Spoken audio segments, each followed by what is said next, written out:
दोस्तों, अगर आप जानना चाहते हैं कि आलस क्यों आता है और आलस को कैसे दूर करें, तो आप बिल्कुल सही जगह पर आए हुए हैं। दोस्तों, अगर आप इस कहानी को अंत तक सुनते हैं तो मैं दावे के साथ कह सकता हूं कि आपका जीवन बदलना तय है। इसीलिए इस कहानी को अंत तक ज़रूर सुनें।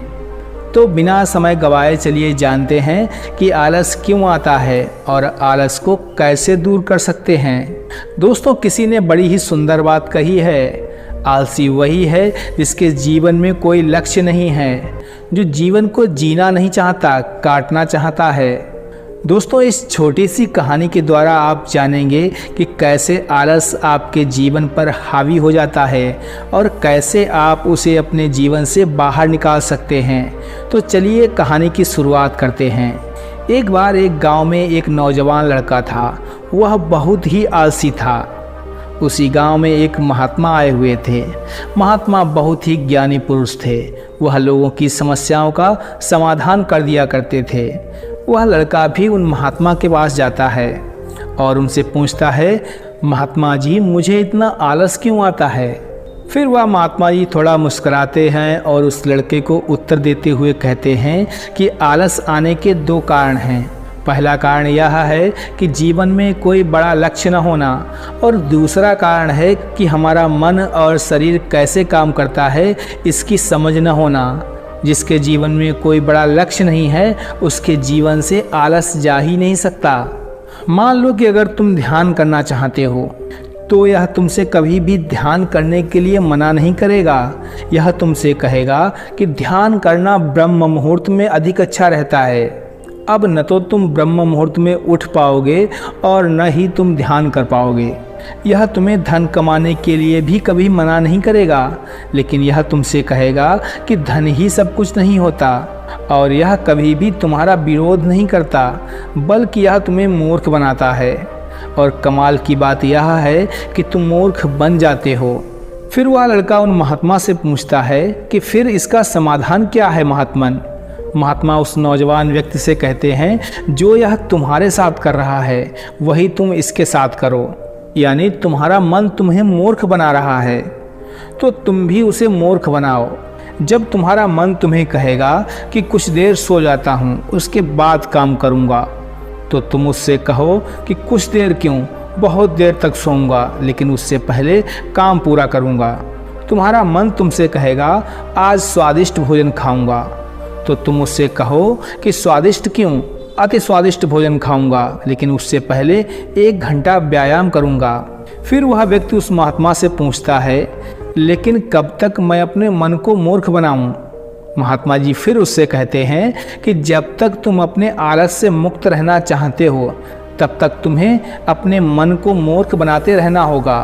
वह व्यक्ति फिर पूछता है कि कभी कभी तो ऐसा होता है कि मुझे अफसोस होता है कि मैं अपने जीवन में कुछ कर नहीं पा रहा हूँ, क्योंकि मेरे भीतर से ही कुछ करने का मन नहीं करता। ऐसी स्थिति में मैं क्या करूँ?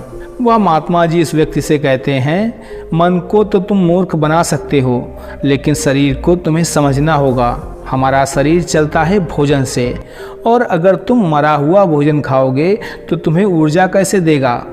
मरे हुए भोजन का अर्थ यह है कि ऐसा भोजन जो व्यक्ति अपने सिर्फ स्वाद के लिए खाता है, जिससे शरीर का उचित विकास नहीं होता। इसीलिए भोजन ऐसा करो जो तुम्हारे भीतर ऊर्जा पैदा करे, न कि आलस। फिर वह लड़का महात्मा जी से एक बार पूछता है कि महात्मन, मैं शुरुआत कैसे करूं? महात्मा जी कहते हैं, शुरुआत करो एक बड़ा लक्ष्य निर्धारित करके, यानी एक बड़ा लक्ष्य बनाओ। तुम्हारा लक्ष्य केवल कहने के लिए बड़ा नहीं होना चाहिए, बल्कि उस लक्ष्य के साथ तुम्हारी भावनाएं भी जुड़ी होनी चाहिए। अगर तुम्हारा लक्ष्य ऐसा है जिसके बारे में सोचकर ही तुम्हारे आंखों में आंसू आ जाते हैं, तो तुम्हें कुछ और करने की ज़रूरत नहीं। फिर तुम्हारा लक्ष्य ही तुम्हें सब कुछ करवा देगा। और अगर लक्ष्य इतना बड़ा नहीं है या फिर तुम्हारी भावनाओं के साथ जुड़ा हुआ नहीं है, तो फिर अपने लक्ष्य को खोजना ही अपना लक्ष्य बना लो। जिस प्रकार भगवान गौतम बुद्ध ने बनाया था, उन्हें पहले अपना लक्ष्य थोड़े ही पता था कि उन्हें वहाँ अपनी मंजिल मिल जाएगी। वह तो बस निकल पड़े। आशा थी मन में, लेकिन वह भी टूटने लगी थी। लेकिन अंदर से प्यास इतनी गहरी थी कि लक्ष्य को पाकर ही रही। जब तक तुम्हें यह पता नहीं चलता कि तुम्हारा लक्ष्य क्या है, तब तक तुम अपने मन को मूर्ख बनाते रहो, जैसे वह तुम्हें बना रहा था। कोई भी व्यक्ति शराबी बनना नहीं चाहता, लेकिन उसका मन उसे मूर्ख बना बनाकर उसे एक शराबी बना देता है।